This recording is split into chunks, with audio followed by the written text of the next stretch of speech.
Hello guys, welcome back to my YouTube channel time to trade. मैं हूं आपका अपना दोस्त जिशान अनवर। आज के इस वीडियो के अंदर हम लोग जो बात कर रहे हैं वो देखने वाले हैं स्टॉक एनएमडीसी स्टील के बारे में। कल हम लोगों ने एनएमडीसी के बारे में बताया था।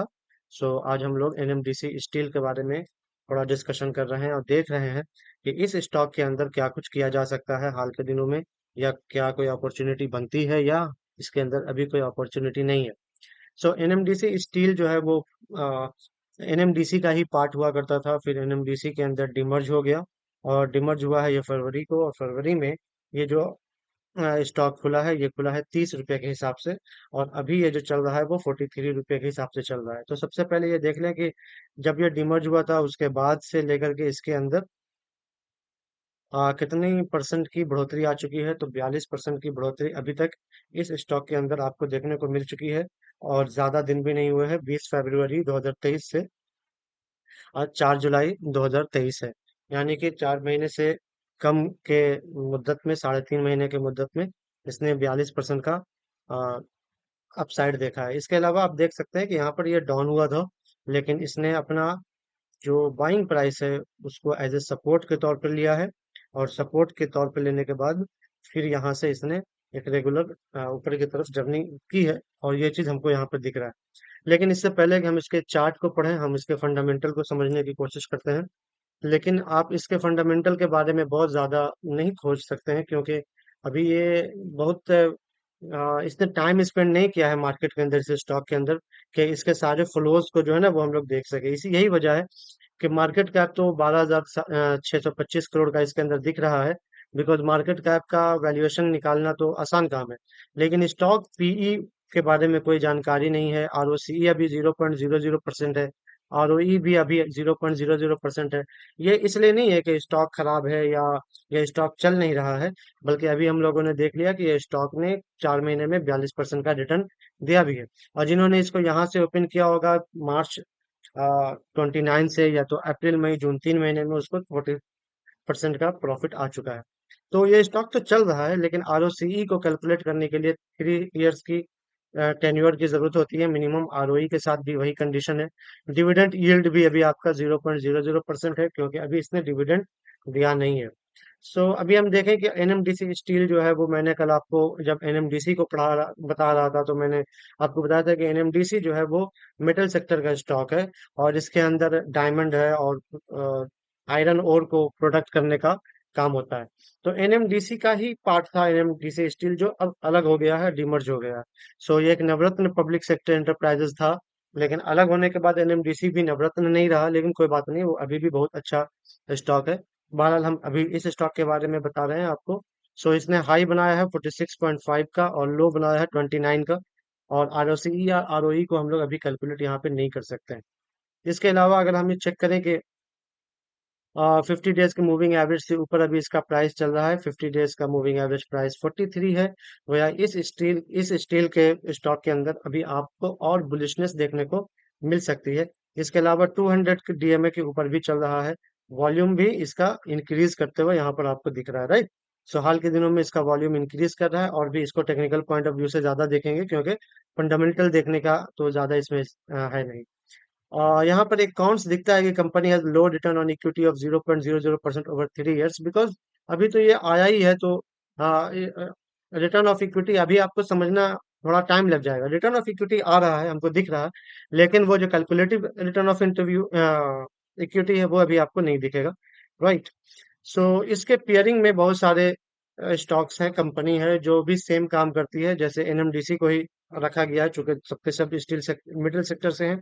वेदांता है, कोल इंडिया है, जीएमडीसी है, एमओआईएल है, मोबाइल जिसको बोलते हैं।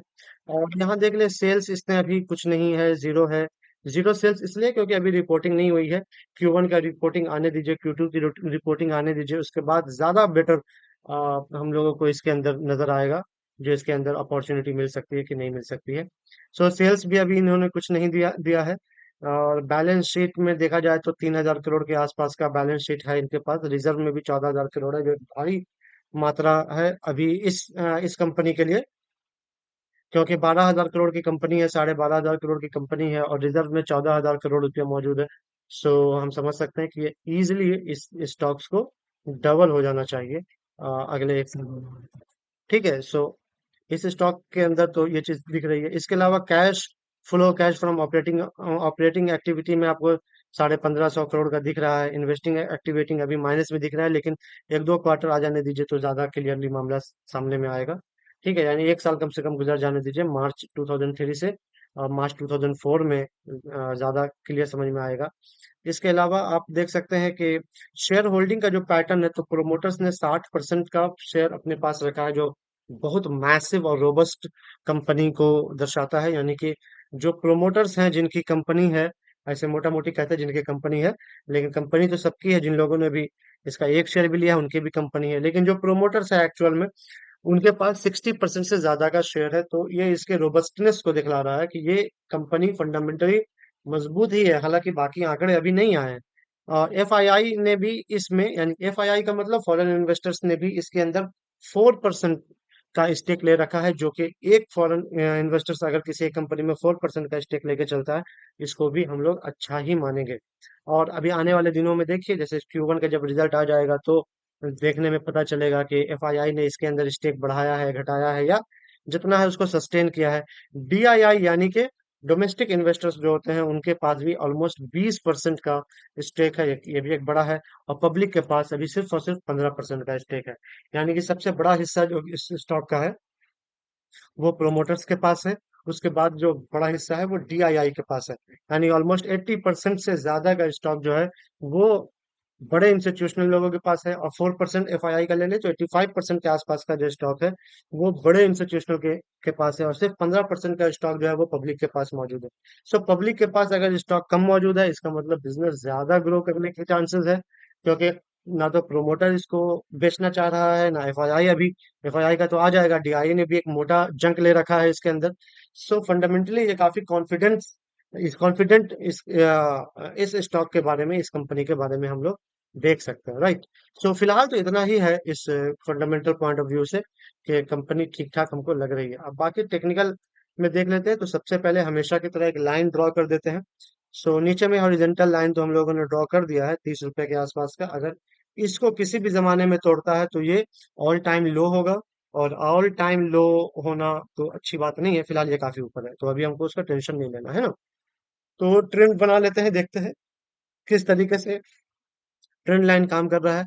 ये वाला हिस्सा जो अपोजिट वी है इसको छोड़ देते हैं, और ट्रेंड लाइन हम लोग यहाँ से लेके चलते हैं, क्योंकि यहाँ से अब ये ऊपर की तरफ मूव कर रहा है, करेक्ट।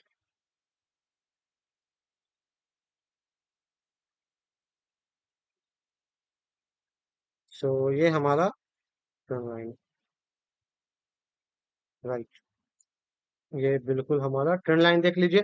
ये हमारा ट्रेंड लाइन है जो हमने सपोर्ट को ड्रॉ किया है।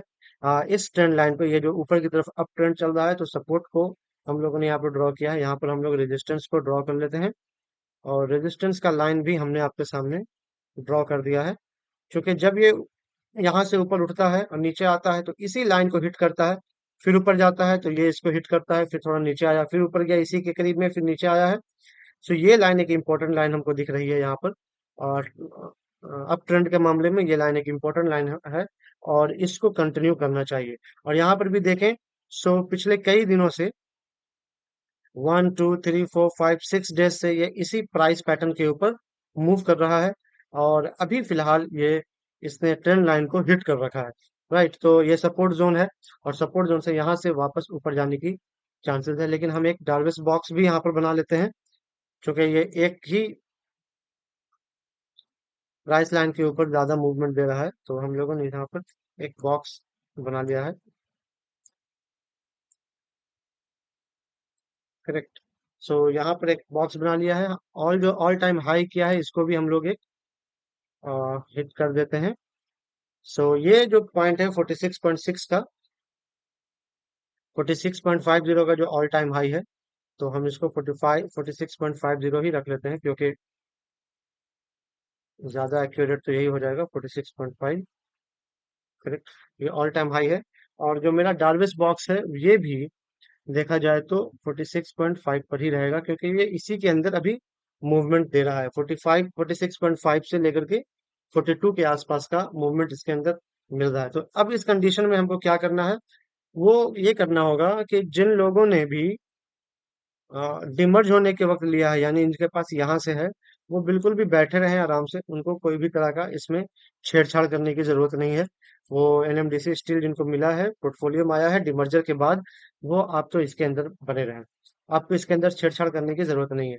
जो न्यू लोग हैं वो इनको ऑल टाइम हाई पे बाई करें, अभी इनको बाई मत करें, क्योंकि ये रेगुलर इसी पे चल रहा है। हो सकता है कि ये जो ट्रेंड लाइन है ये इसको ब्रेक कर दे, और ब्रेक करने के बाद थोड़ा सा और करेक्शन आपको देखने को मिल जाएगा। करेक्ट। लेकिन जब और करेक्शन आ जाएगा उसके बाद में बात करेंगे। लेकिन अगर ये यहाँ से ऊपर की तरफ जाता है, तो फर्स्ट एक हर्डल है छोटा सा, वो ये वाला हर्डल है। ये लाइन जो आपका वो हर्डल बनेगा। अगर ये 44.70 यानी कि 45 के ऊपर अगर ये स्टॉक मूव करता है, तो छोटा अमाउंट यहाँ पे लगाया जा सकता है। लेकिन जो आपका एक एक्चुअल अमाउंट जो आप लगाते हैं, जो एक सेगमेंट आपके पास ट्रेडिंग के लिए मौजूद होगा, तो उस कंडीशन में आपको 46.50 के ऊपर ही ट्रेड करना है। इससे नीचे पर अभी इसको बाय नहीं करना है। लेकिन कोई बहुत ज्यादा डिस्परेट है खरीदने के लिए और ज्यादा जल्दबाजी मचा रहा है, अंदर से चूल मची हुई है उसकी, तो उसको बस इतना करना है कि एटलीस्ट 45 के ऊपर आप बाई करेंगे, राइट। तो जब अगर आप 45 के ऊपर बाई करेंगे, तो ये जो ट्रेंड लाइन है वो आपका स्टॉप लॉस होगा, ये ट्रेंड लाइन आपका स्टॉप लॉस होगा। तो ये ट्रेंड लाइन आपको ध्यान में रखना है कि जब आप 45 पर बाई करें, तो इस ट्रेंड लाइन के नीचे अगर क्लोजिंग मिल जाए और नेक्स्ट डे उस क्लोजिंग के नीचे ओपनिंग मिल जाए, तो आपको वहां से निकल जाना है। अदरवाइज जब ये 46.50 को करेगा, तो आप इसको वेट कर सकते, तब आप इसके अंदर बाई कर सकते हैं। और बाई करने के बाद जो आपका टारगेट होगा, वो 50% का टारगेट आप लेकर के चलिए, 40 से 50% का टारगेट लेकर के चलिए, क्योंकि उससे नीचे तो हम इसमें आपको अभी नहीं देंगे। लेकिन हाँ, ये लंबी अवधि के लिए है, लॉन्ग टर्म के लिए 40 से 50% का टारगेट इसको एक साल के अंदर तो कम से कम आना चाहिए। अदरवाइज हम समझते हैं कि ये एक साल के अंदर 80 को हिट करना चाहिए इसको, राइट। 80 का इसके अंदर प्राइस टेस्ट करना चाहिए। ओके। सो अगर प्राइस यहां से नीचे फॉल डाउन करता है फिलहाल, तो हमारे पास एक रेजिस्टेंस जो है वो यहाँ पर मिलेगा। सॉरी, एक सपोर्ट हमको यहाँ पर मिल जाएगा, एक रेंज है सपोर्ट का, राइट। सो 39, 38 से 39 के बीच यहां से ये इसको रिट्रेस कर सकता है। रिट्रेस का मतलब क्या होता है कि स्टॉक जब ऊपर जाता है नीचे आता है, तो ये जो एरिया है यहाँ पर इसने रेजिस्ट किया है, यहाँ पर रेजिस्ट किया है, यहाँ पर भी रेजिस्ट किया है।